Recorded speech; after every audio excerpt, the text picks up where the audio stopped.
السلام عليكم ورحمة الله وبركاته، حياكم الله بيوم جديد وحلقة جديدة وفتح دفتر جديد بإذن الله.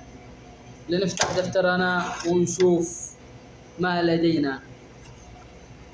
افتح الدفتر يا حبيبي. الدفتر اللي مكتوب فيه ايش يقول؟ سوف تصادف في حياتك بعض الناس يكرهك ليس لأنك سيء بل لأن حضورك يلغي وجوده.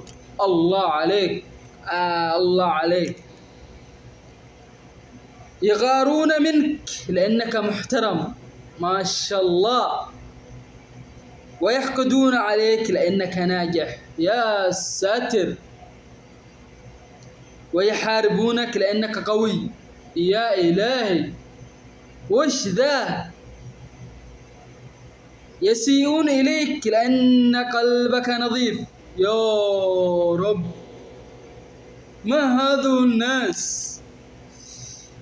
يكرهونك لأنك بوجه واحد. أنا خلاص بقفل الكاميرا إيش الناس هذولا؟ لا حول ولا قوة إلا بالله. يلا نكمل إيش باقي معنا. يموتون غيظا منك لأنك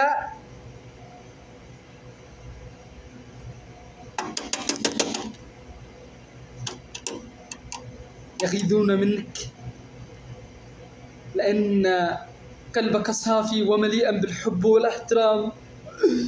يا إلهي، إيش الناس هذولا؟ يعني هذول بشر ولا؟ استغفر الله، معلش يعني لو خرجت عن النص شوية، بس يعني هذا الشيء. فكن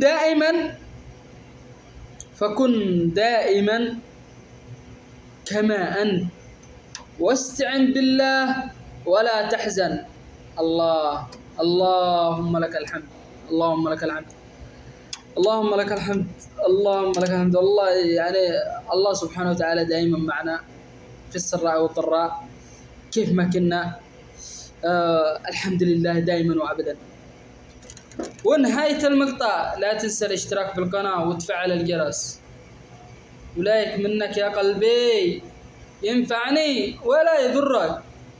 أراكم بحلقة جديدة وفتح دفتر جديد، والآن نغلق دفترنا ونراكم على خير إن شاء الله. أمان الله، السلام عليكم ورحمة الله وبركاته.